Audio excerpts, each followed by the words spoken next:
Today Brent is tying up a custom fly for our friend Rick. The fly will have some modifications and the materials chosen will improve the movement as well as attraction. Let's get the materials for the fly. The fly is tied on an Eagle Claw laser sharp streamer hook size 6. The body is wrapped with .35 lead wire. We are tying with olive 6/0 thread. The tail is olive dun marabou with rusty olive angel hair topping. A small copper wire is added for durability. The body is a custom blend of hairline chump fry semi-seal and olive seal.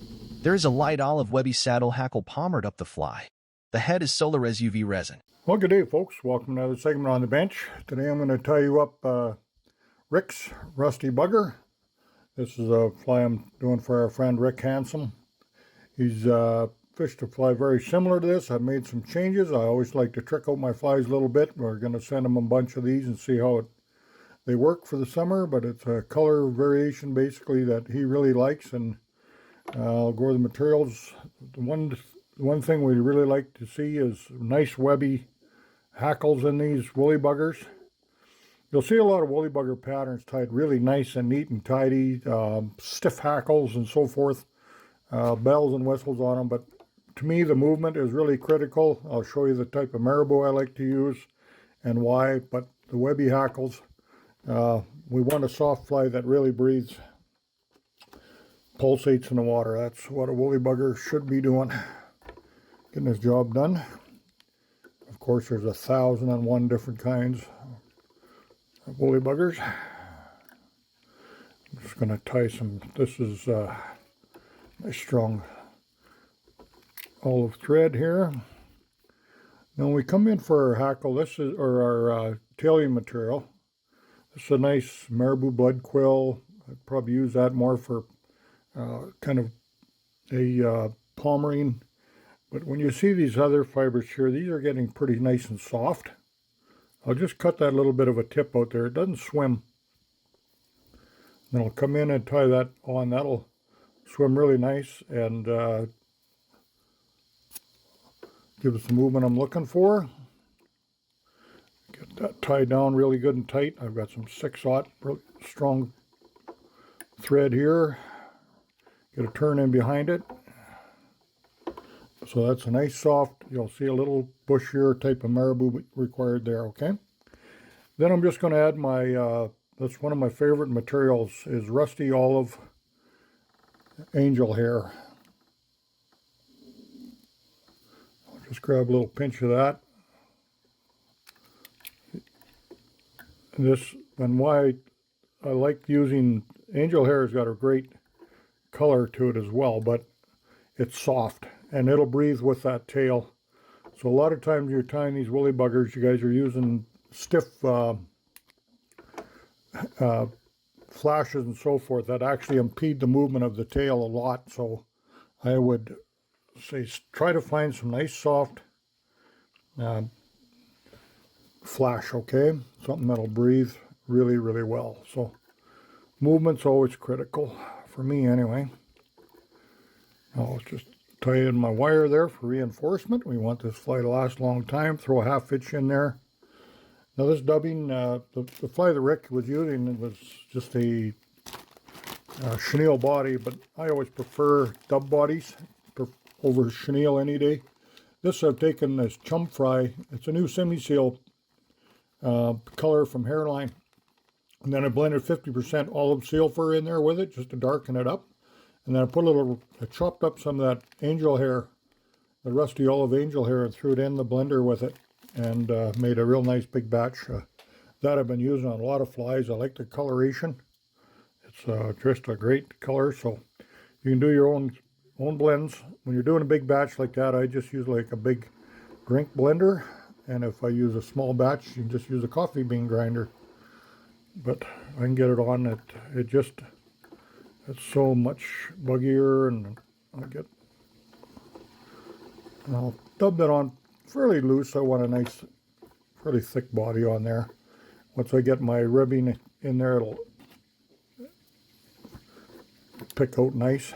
But that little bit of angel hair in there works really, really nice too. So now on the back of your, here's a generic saddle, just a cheaper saddle that I've used some of these nicer hackles for different flies. That's a color I'd probably used on the bulldog or whatever. Nice pale olive. But on the back of these saddles, don't throw these out. These are very, very nice. These webby hackles in here. Okay. So just go in there, grab yourself a webby hackle, and those breathe. They look great.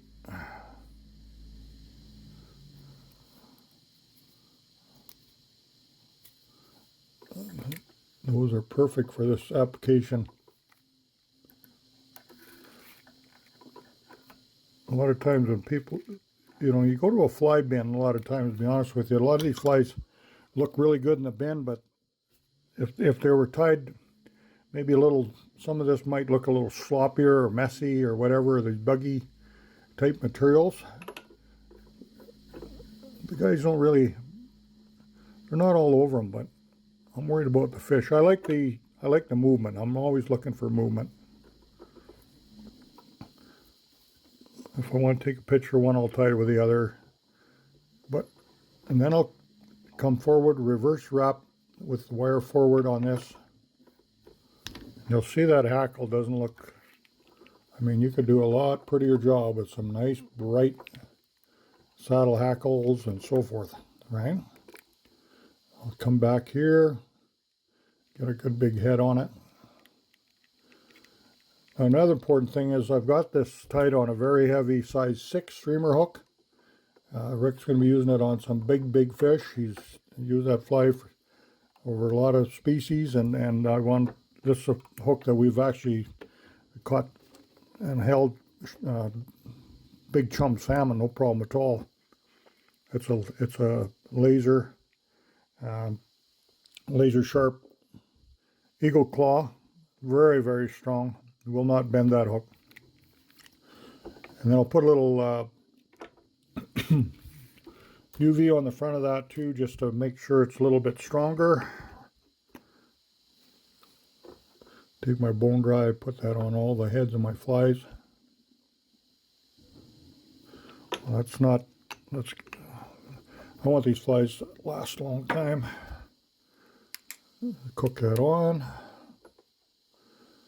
But you'll see that light bouncing off the body there underneath, really nice. You'll see that underneath. And that soft hackle is really going to breathe well. The tail's going to move nicely. You can pick out that body material a little bit more if you want. But